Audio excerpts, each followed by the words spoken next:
여러분 안녕하십니까? 최근 전국적으로 피해가 속출하고 있는 첨단 농업 투자 사기와 스포츠 역배팅 사건을 대전 MBC가 연속으로 전해드리고 있습니다. 겉보기엔 전혀 다른 유형의 사기처럼 보이지만 동일한 계좌명을 사용하고 수법이 유사해 이들이 한통속이 아니냐는 의혹이 커지고 있습니다. 김성국 기자의 단독 보도입니다. 축구 경기 점수를 틀리면 배당금을 받는 스포츠 역배팅 게임. 초반에는 운영진이 알려준 대로 배팅해 돈을 땄던 피해자들은 이를 믿고 금액을 크게 늘려 배팅해 돈을 모두 잃었고 전국적으로 피해자는 8만 명으로 추산됩니다. 비슷한 시기 첨단 농업 기술에 투자를 유도해 수천 명의 투자금을 가로챈 사기 업체도 있었습니다. 그런데 이들이 역배팅 업체와 한통속이라는 구체적인 정황이 드러났습니다. 역배팅 업체의 계좌명에 투자 사기 업체의 애플리케이션 명칭이 사용됐고 투자 사기 업체가 쓴 13개의 계좌명에도 같은 명칭이 들어간 겁니다. 의아해서 친구한테 물어보니까 아무 이상 없는 거다. 입금시킬 때마다 계좌가 달라진다라고 얘기를 했어요. 또 두 업체의 고객센터 대화창 구성도 거의 흡사했고 회원 유치를 유도하는 방식이나 초기에는 출금을 해줬던 수법도 비슷했습니다. 한국 사회에 그냥 오랫동안 압력을 하고 여러 가지 이런 유사수신이나 그다음에 폰지 사기를 하고 있다는 것을 저희들이 이제 알게 된 겁니다. 역배팅 사이트들끼리도 색상만 다를 뿐 구성과 내용 대부분이 일치해 하나의 조직이라는 의혹이 커지는 가운데 심지어 주범은 외국인이라는 주장도 나옵니다. 언어 구사하는 게 약간 노부터 같은 느낌이 자꾸 들고요. 대화 중에 중국어가 갑자기 튀어나와요. 그리고 바로 또 지우더라고요. 얘들이 중국 사람이구나라는 그런 생각이. 이처럼 두 사건이 같은 조직의 소행이라는 의심이 커지면서 정치권에서도 대대적인 수사를 촉구하고 나섰습니다. 수만 명의 피해가 발생하고 있는 만큼 이건 국가수사본부에서 나서서 적극적으로 수사 지도를 하고 시도청에서는 전담팀을 구성하는 것이 시급해 보입니다. 특히 이번 사건이 조이팔 사건처럼 폰지형 다단계 사기의 성격을 띠고 있는 만큼 사기범들의 계좌를 신속히 동결해야 한다는 목소리가 커지고 있습니다. MBC 뉴스 김성국입니다. 이재명 더불어민주당 대선 경선 후보의 해양수산부 부산 이전 공약이 세종시 행정수도 완성에 차질을 빚을까 지역사회가 우려를 나타내고 있습니다. 세종 지역 시민단체는 정부 세종청사에 있는 해수부를 다른 지역으로 이전하는 것은 세종시 행정수도 완성에 역행할 뿐만 아니라 지역 간 균형 발전을 저해한다고 지적하고 있습니다. 이 후보는 지난 20일 울산에서 열린 영남권 합동연설회에서 해수부 부산 이전을 비롯해 부울경 해양수도 구상을 밝혔습니다. 대전시가 21대 대선 공약에 대전 충남 행정통합 등 12대 국정과제와 4대 분야 42개 발전과제를 반영해 줄 것을 각 당에 제안했습니다. 12대 국정과제로는 대전 충남 행정통합의 행정체제 개편과 호남 고속도로 지하화 및 충청권 광역도로망 구축, 나라사랑공원 건립과 대전 교도소 이전, 자운대 공간 재창조 추진 등이 포함됐으며 국비 요청 규모는 약 31조 원에 달합니다.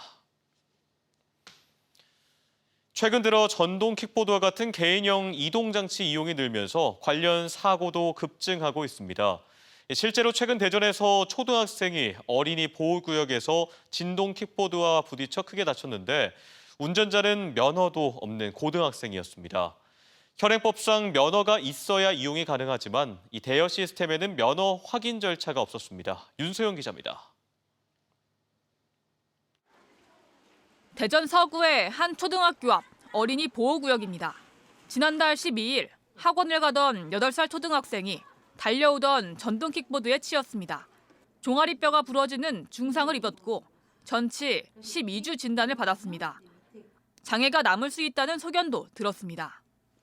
치료가 완치되기 전까지는 어떤 경과가 될지 모르는 상황이다 보니까 TV나 막 이런 데서 보는 일이라 저한테는 이런 일이 생길 거라고 생각도 못했는데.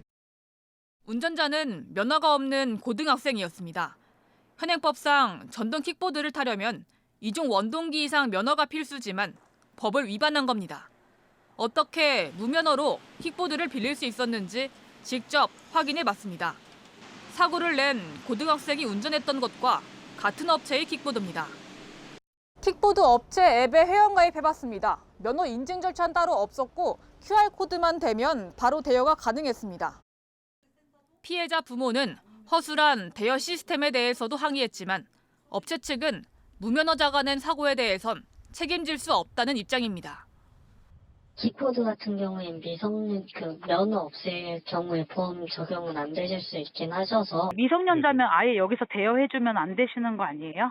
우선은 저희도 법 점수 센터여서 그런 거는 저희가 확인은 안 돼서. 질병청에 따르면 전동 킥보드 사고로 다친 운전자 1,200여 명 가운데 면허를 보유한 비율은 47%에 불과했고 절반 이상이 면허가 없었거나 확인되지 않았습니다. 사정이 이런데도 현행법상 대여업체는 이용자의 면허 보유 여부를 확인할 의무가 없습니다.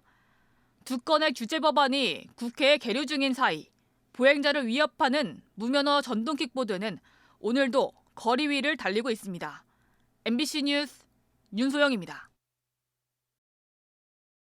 여러 사업체를 운영하면서 마치 각각을 운영하는 것처럼 위장한 가짜 5인 미만 사업장의 임금 체불 문제를 MBC 뉴스에서 고발해 공분을 샀었는데요. 각종 수당에 대한 합의금 제시액은 겨우 46만 원이었습니다. 노동청으로부터 100배 넘는 체불 금액과 함께 추가 근로 감독을 받고 있습니다. 이교선 기자가 취재했습니다. 소위 가짜 5인 미만 사업장으로 의심되는 곳에서 최근 임금 체불 신고가 잇따랐습니다. 카페 세 곳은 5인 미만 사업장으로 각각 등록돼 있어 연장, 야간, 휴일 가산 수당도 없고 근로시간 제한도 없습니다. 정당한 노동의 대가를 외면한 사업주의 태도에 해당 뉴스는 100만 넘는 조회수를, 해당 카페는 최하위 평점을 받고 있습니다. 특히 지역 유지 행세를 하며 노동청과의 유착 관계가 의심되는 발언이 공분을 샀습니다. 노동청이 그랬어요. 야, 너희들 여기 해결사야? 애들 돈 받아주는데 그래도 손에 가지고 기다려라 해야지. 가짜 5인 미만 사업자의 임금 체불 해결을 촉구하는 목소리가 빗속에 다시 울렸습니다. 사건 발생 5달이 지났지만 지칠 대로 지친 또 다른 피해자가 용기를 냈습니다. 취하서를 작성을 강요하고 상시 근로자 수에 대한 법적 판단을 미루고 문제를 일방적으로 처리하였습니다.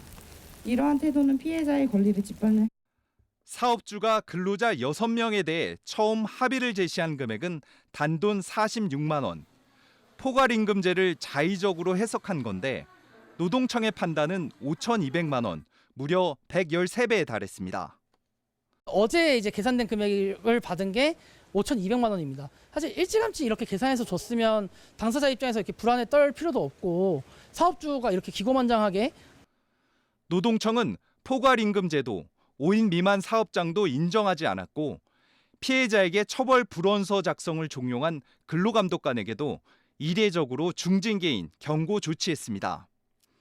또 사업주가 운영하는 3개 카페와 식당 등의 사업장은 직원이 5인 미만이 아닌 80여 명이 일한다며 근로감독을 통해 다음 달 중 결론을 내릴 예정이라고 밝혔습니다. 가짜 5인 미만 사업장의 임금 체불이 사회 문제시되는 가운데 정의당은 일명 쪼개기 사업장 신고 등 제도의 허점을 노리는 사업장에 대해 기획 근로감독도 요구하고 나섰습니다.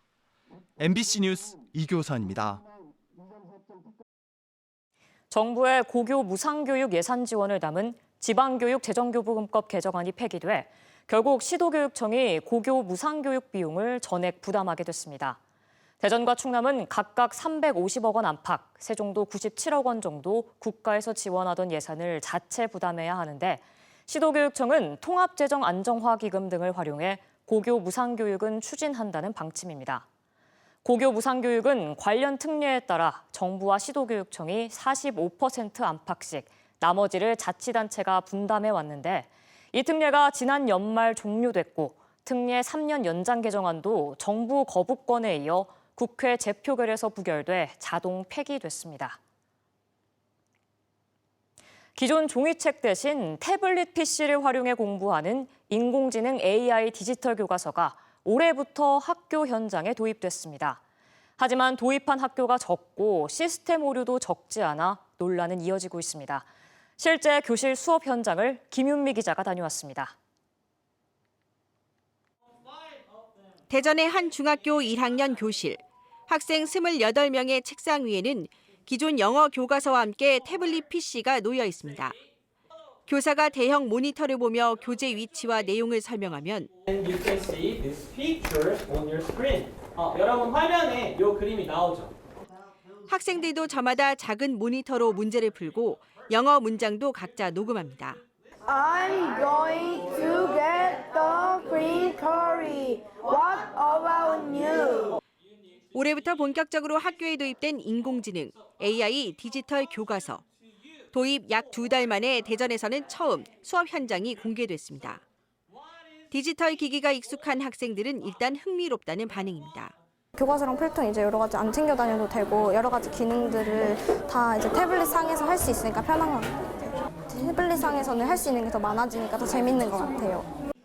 개인별 맞춤 교육과 다양한 학습 지원을 내세워 도입을 적극 추진해온 교육부도 수업 현장을 지켜본 뒤 만족감을 나타냈습니다.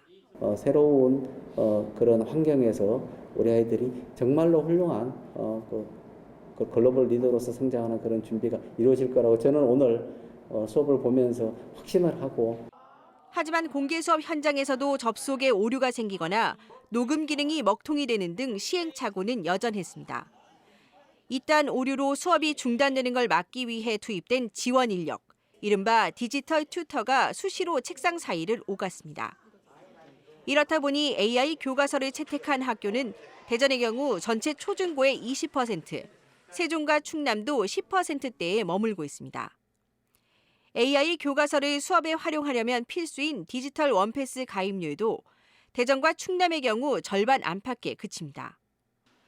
이메일 인증 등 절차 일부를 완화했는데도 개인정보 동의서를 일일이 받아 등록해야 해 10명 중 4~5명은 못 쓰고 있다는 얘기입니다. 2달 지난 상황에서도 아직 제대로 못 쓰는 학교도 많고 계속 디지털 튜터의 도움을 얻어야 되는 상황이 벌어지고 있는 게 예산 낭비도 하고 이기도 하고 시간 낭비도 많이 된다라는 생각.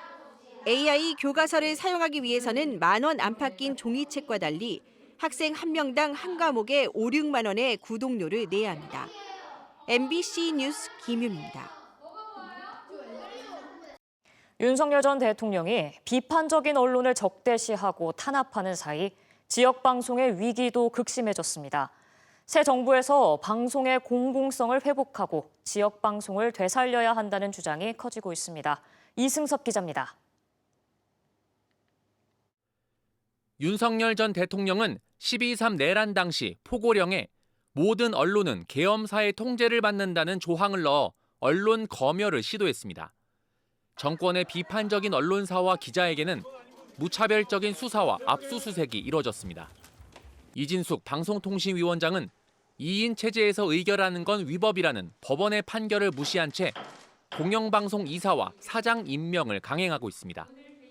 윤석열 전 대통령이 지난 3년 동안 언론 장악을 시도하면서 공영방송의 공공성은 훼손됐고 국민의 신뢰도도 추락했습니다. 언론 자유와 독립성은 심각하게 훼손되었고 건강한 여론 형성과 합리적 공론의 장이라는 기능 또한 크게 위축되었습니다. 기성 언론이 탄압을 받는 사이 지역 방송의 여건은 더 악화하고 있습니다. 지역 방송사는 해마다 방송 발전 기금을 2천억 원 가까이 내지만 지원받는 예산은 50분의 1 수준에 불과합니다. 시대적 과제인 지역 균형 발전을 위해 지역 방송이 제 역할을 하려면 법과 제도로 지원을 뒷받침해야 한다는 주장이 설득력을 얻고 있습니다. 향후에는 별도의 기금을 마련해서 지역 방송을 구체적으로 성장시키고 진흥시키는 그런 방안이 마련되어야 된다는 게. 정치권에서도 방송의 공공성을 회복하고 지역 방송을 활성화하기 위해 정책을 개발하려는 움직임이 시작됐습니다. 지역 소멸 시대이기도 하고 그 소멸 시기에 지역 방송이 무엇보다도 중요한 지역 문화의 구심체, 여론 형성의 장이기 때문에 민주당 방송 콘텐츠 특위는 이달 안에 방송의 공공성을 확보하기 위한 정책을 개발해 대통령 선거의 공약과 새 정부의 정책 과제로 반영하도록 노력하기로 했습니다. MBC 뉴스 이승섭입니다. 프란치스코 교황 선정으로 후임 교황을 선출하는 투표가 시작될 예정인 가운데 대전 교구장을 지냈던 유흥식 교황청 성직자부 장관도 후보군에 포함된 것으로 알려졌습니다. 지난 2021년 6월 교황청 성직자부 장관으로 활동을 시작한 유 추기경은 프란치스코 교황과 함께 활동하며 여러 인맥을 쌓아왔으며 교황 선출 투표에도 참여할 전망입니다. 교황 선출 투표인 콘클라베는 추기경들이 교황 적임자를 적어내 한 명의 추기경이 전체의 3분의 2 이상을 득표할 때까지 투표가 계속됩니다. 내포 신도시 병원 추진과 관련한 담당 국장의 대기 발령을 놓고 충남지사와 민주당 도의원들이 설전을 주고받았습니다. 민주당 소속 김민수 보건복지환경위원장은 도의회에서 이번 인사가 의회 상임위 부결을 막지 못한 책임을 묻는다는 인식으로 비칠 수 있다며 지적했고 같은 당 안정현 의원도 협박성 인사가 아닌지 걱정된다고 밝혔습니다. 이에 대해 김태흠 지사는 도정 현안을 책임감 있게 해결하자는 뜻에서 인사를 했다는 점을 이해해달라고 답했습니다. 지금까지 대전, 세종, 충남 소식이었습니다. 고맙습니다.